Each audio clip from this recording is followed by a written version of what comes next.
Buenas tardes, profesora. En esta ocasión le expondré mi trabajo investigativo acerca del arbitraje en el derecho societario chileno.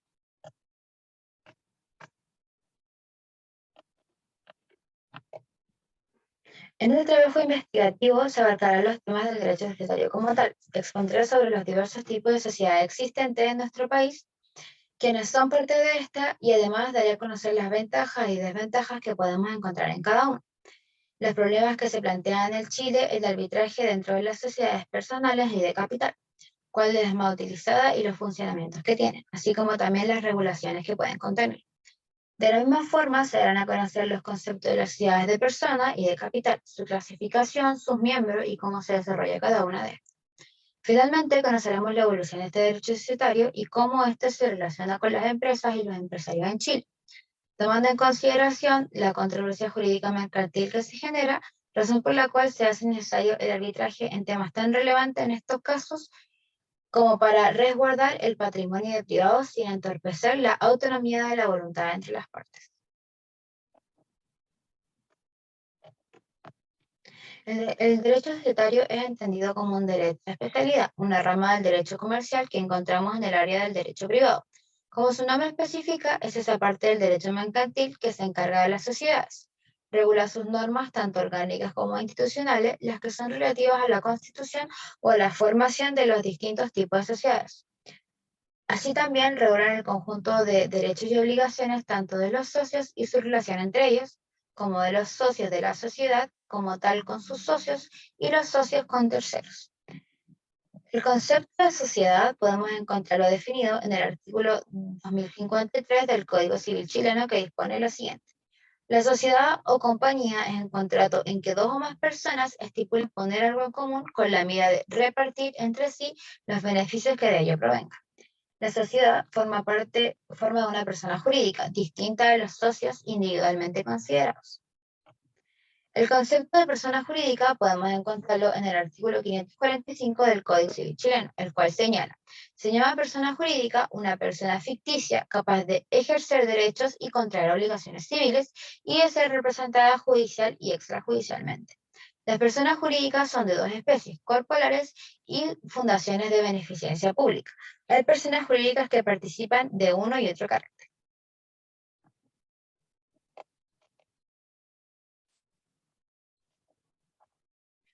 También se debe mencionar que para que exista una sociedad y esta sea considerada como tal, deben haber dos o más socios en esta,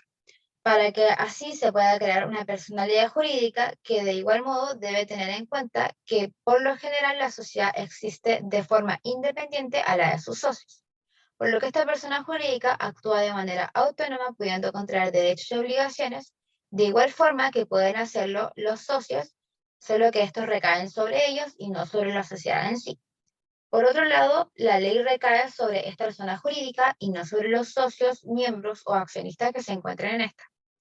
El marco legal de las sociedades puede verse regulado tanto en el Código de Comercio como en el Código Civil. Aún así, se debe considerar que por la antigüedad de estos códigos se ha tenido que recurrir a ciertas normas especiales que han sido dictadas a lo largo del tiempo en el derecho mercantil. Como ya se mencionó, el derecho societario es el encargado de regular las sociedades, donde en Chile las encontramos reguladas de la siguiente manera y que a su vez se dividen en sociedades de personas y sociedades de capitales, siendo las sociedades de personas las más simples y con un número más restringido de socios y que al mismo tiempo cuentan con estructuras más cerradas, donde encontramos como primera la sociedad en comandita simple, la cual se define como uno de los tipos de sociedades de la encomandita en general, siendo esta la que cuenta con sus socios gestores, los cuales tienen a cargo la administración exclusiva de la sociedad. Son regulados por las mismas normas que rigen a las demás sociedades, por lo que su estatuto debe contar por escrito. Luego tenemos a la sociedad colectiva, la cual podemos definir como la persona jurídica que todos los socios administran entre ellos, o a través de un mandatario designado, y es conocido por su razón social, la que contiene el nombre de todos los socios. Esta sociedad puede ser de tanto carácter civil como mercantil, y tiene por objeto realizar actividades consideradas por la ley como actos de comercio, los cuales encontramos en el artículo 3 del Código de Comercio. Por lo tanto, se debe señalar que este tipo de sociedades se consideran un tipo de sociedad desventajosa, tanto en el área civil como mercantil, por lo que esta forma social no es muy recomendada. Esto principalmente porque una vez creada la sociedad, los socios no son responsables solo de su patrimonio, sino que también son responsables de todas las deudas de la sociedad. Así que los acreedores pueden dirigirse a cualquiera de los socios para imponer la deuda y luego este socio que pagó puede reclamarle a los demás socios el cobro de la misma. A pesar de que la idea principal de las sociedades era que fueran creadas para que tengan una distinción de patrimonio con la sociedad y de los socios con ellos. La administración de este tipo de sociedades es ejercida por los mismos socios, a menos que estos decidan dársela a un tercero, así como la cesión de derechos que solo puede hacerse si todos los miembros de la sociedad están de acuerdo, haciendo que de este modo sea una de las formas más sencillas de constituir una sociedad. Y por último, tenemos la sociedad de responsabilidad limitada, la cual se define como un tipo de sociedad solemne de personas tanto naturales como jurídicas, constituidos por escritura pública, en donde los socios limitan su responsabilidad a los aportes que realizan y tanto su objetivo, administración, fiscalización interna, puede ser libremente pactado por los mismos socios, ya que se necesita de unanimidad de los socios para realizar cambios en sus estatutos sociales, así como para ceder derechos de la sociedad. De igual modo, se debe tener en cuenta que es una de las formas sociales que más se ha elegido y utilizado por los emprendedores en Chile, ya que se basa en la confianza recíproca de los socios, así como también no requiere levantar grandes capitales, ni estar revestida de mayores complejidades. Al igual que la sociedad anterior, esta puede contar con un carácter tanto civil como mercantil. De igual modo, esta sociedad cuenta con algunas limitaciones, donde encontramos que se les prohíbe que se dediquen al giro bancario y que cuenten con más de 50 miembros, ya que una sociedad bancaria cuenta con un reglamento especial distinto a este tipo de sociedad, y por cuanto si llegan a ser más de 50 miembros ya no sería una sociedad de personas, sino más bien una sociedad de capitales, por lo que también se requiere la existencia de un capital determinado para la garantía de los acreedores. Por otro lado, tenemos las sociedades de capitales, la cual podemos definir que tienen por objeto llevar a cabo negocios de gran envergadura, que por lo general se hacen a través de grandes grupos de empresariales, donde los socios restringen su entorno al monto de lo aportado. Entre estos podemos encontrar las sociedades anónimas, las cuales se definen como aquellas sociedades en donde el capital está dividido en acciones administradas por un directorio donde los miembros de esta son temporales y irrevocables. Los socios responden a la sociedad según el monto de sus aportes y es considerada una sociedad de capitales, ya que los socios pueden ceder libremente su parte social, que se representa por un título negociable conocido como la acción. Dentro de esta sociedad encontramos también una subdivisión, la cual son las sociedades anónimas abiertas, donde se transan las acciones en un mercado de valores, las sociedades anónimas cerradas, la cual está compuesta por un número reducido de socios, y las sociedades anónimas especiales que se rigen por normas especiales debido a las materias e intereses que se comprometen. También tenemos, por otro lado, las sociedades en comandita por acciones. Definida como uno de los tipos de la sociedad en comandita general, es la parte que cuenta con los socios comanditos, los cuales están encargados de aportar bienes exclusivamente para constituir el capital social, siendo su carácter capitalista y que se rigen en principio por las normas de las sociedades capitales en relación a su responsabilidad. Y por último, tenemos la sociedad por acciones, la cual es comprendida de una persona jurídica creada por una o más personas mediante un acto de constitución que se perfecciona de manera solemne. Esta, esta, esta es regida supletoriamente y solo a aquello que no se contraponga con su naturaleza. Su objetivo es meramente mercantil y nace para incentivar la constitución de empresas sociales pymes, donde se les confiere mucha más libertad con sus acuerdos y actuaciones basándose en la autonomía de la voluntad de sus socios y sus principios rectores. El arbitraje en el derecho societario en Chile. Hoy en día, cuando se habla del derecho mercantil, no nos referimos al derecho de comerciantes ni al derecho de empresarios. Más bien se hace referencia a grandes conglomerados transnacionales que cambiaron la forma de ver y operar el derecho mercantil,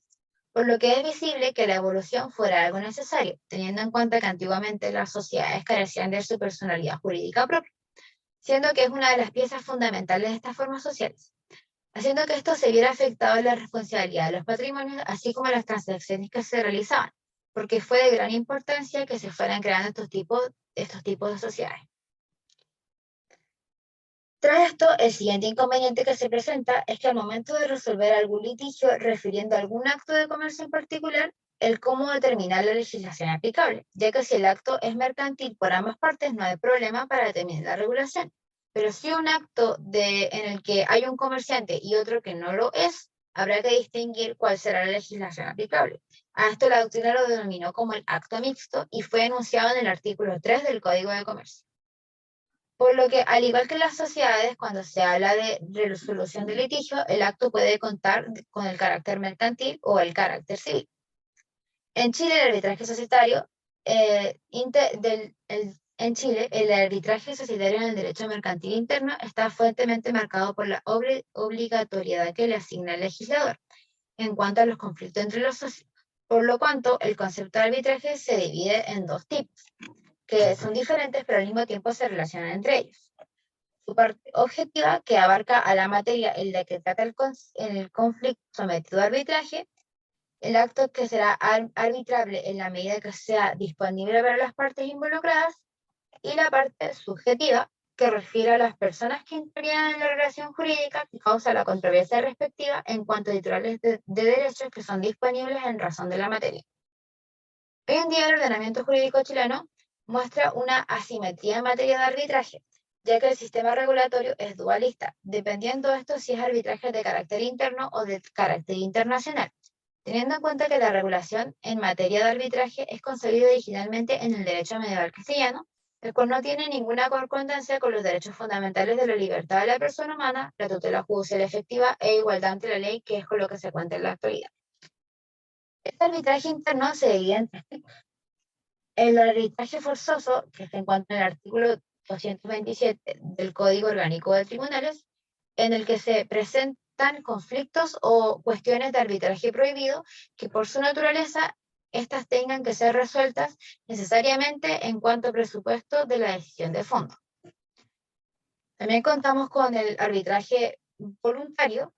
se encuentra en el artículo 228 del Código Orgánico de Tribunales, el cual expresa que, fuera de los casos expresados en el artículo presente, nadie puede ser obligado a someter al juicio de arbitrio una contienda judicial. Y por último, encontramos el arbitraje prohibido,